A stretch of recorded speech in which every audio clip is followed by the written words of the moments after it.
પ્રહાર ઇષ્ટ પ્રાપ્તિનો પહેલો ઉપાય એ કે કોઈને દુઃખ દેવું નહીં. બીજાને દુઃખ કરવાની ઈચ્છા એ જ પોતાને દુઃખી બનાવવાની ઈચ્છા છે, અને બીજાને સુખી બનાવવાની ઈચ્છા એ જ પોતાને સુખી કરવાની ઈચ્છા છે.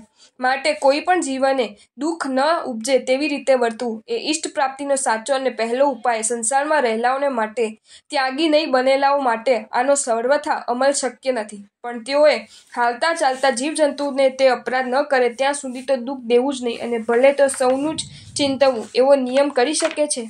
આગળ રાજ્યના મંત્રીઓ પણ એવા હતા કે જેઓ સામો આદમી જ્યાં સુધી પ્રહાર ન કરે ત્યાં સુધી તેને ઉપર પ્રહાર નહીં કરવાનો નિયમ રાખતા. શત્રુને એ કહેતા કે પહેલો પ્રહાર તું કર.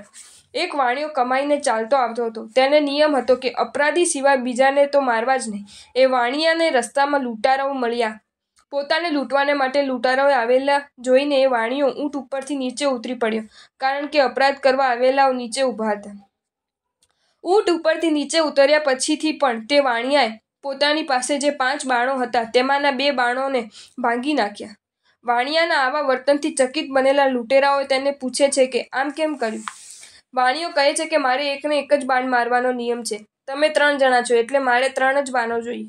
મારા નિયમ મુજબ મારાથી એક પણ વધારે બાણનો ઉપયોગ થઈ શકે નહીં, પણ તમારી સાથે લડતા વધારે બાણનો ઉપયોગ કરવાની મને ઈચ્છા થઈ જાય તો એવી કોઈ ઈચ્છા થાય નહીં અને મારો નિયમ ભાંગે નહીં, એ માટે તમારા 3 પૂરતા 3 બાણો રાખીને બાકીના 2 બાણો મેં ભાંગી નાખ્યા. વાણિયાના આવા જવાબથી પેલા લૂંટારાઓ સમજી ગયા કે અહીં આપણું ચાલે તેમ નથી. તેઓએ કહ્યું કે અમારે તને લૂંટવો નથી, પરંતુ તું અમને તારી કુશળતા બતાવ. પેલા ઉડતા પક્ષીને બાણથી માર. વાણિયો કહે છે કે નહીં, અપરાધીને પણ હું ન છૂટકે જ મારું, તો એ નિરપરાધી પક્ષીને તો મારાથી મરાય જ કેમ?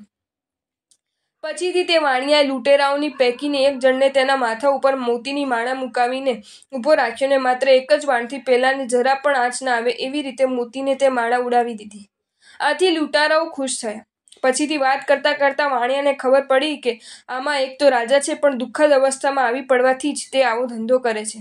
આથી એ વાણિયાએ પોતાની પાસેનું સઘળું દ્રવ્ય એ રાજાને આપી દીધું ને પોતે ત્યાંથી ખાલી હાથે જ ચાલ્યો ગયો. કહેવાનું તાત્પર્ય એ છે કે છેવટમાં છેવટ તમારે એવો નિયમ તો રાખવો જ જોઈએ કે હાલતા ચાલતા નિરપરાધી જીવોને તો દુઃખ નહીં જ દેવું, પરંતુ આ નિયમ કર્યા પછીની જોઈને ચાલવું પડશે, સમજીને ખાવું પડશે, જે તે નહીં ખવાય પીવાય અને જેમ નહીં વર્તાય.